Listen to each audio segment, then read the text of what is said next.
Pedindo logo desculpa por tá ligando uma hora dessa, seu mecânico. Aqui quem tá falando é o Falcão, rei da cacimbinha, sabe? Minha Rural Velha me deixou aqui na mão, moço. Não prego, não pega de jeito nenhum essa porra. Eu bato na chave, ela só fica dig, e não pega, moço.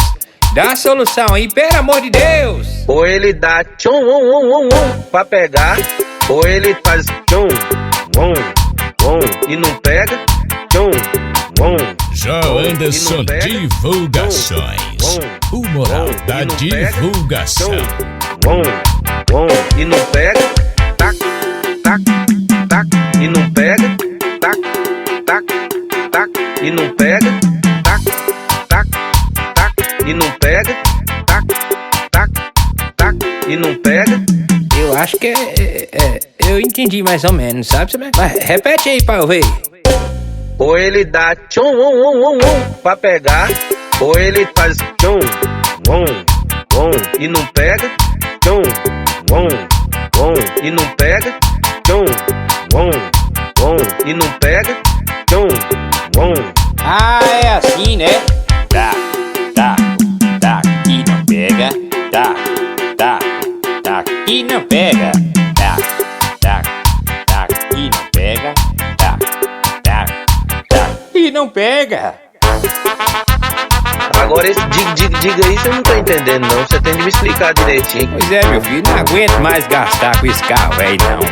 Eu acabei de comprar 4 rodeiras novas pra botar nele. O botijão de gás tá aí, é 0. Ou ele dá tchum, pra pegar, ou ele faz tchum, e não pega, tchum, e não pega, tchum, e não pega, tchum, e não pega, tac, e não pega, tac, e não pega, tac, e não pega, tac, e não pega. Eu acho que eu entendi mais ou menos, sabe? Mas repete aí pra eu ver. Ou ele dá tchum, pra pegar, ou ele faz tchum, e não pega, tchum, e não pega, tchum, e não pega, tchum. Ah, é assim, né? Tá, e não pega, tá, e não pega, tá, e não pega, tá, e não pega. Mas durante o dia ele tá pegando normal, entendeu?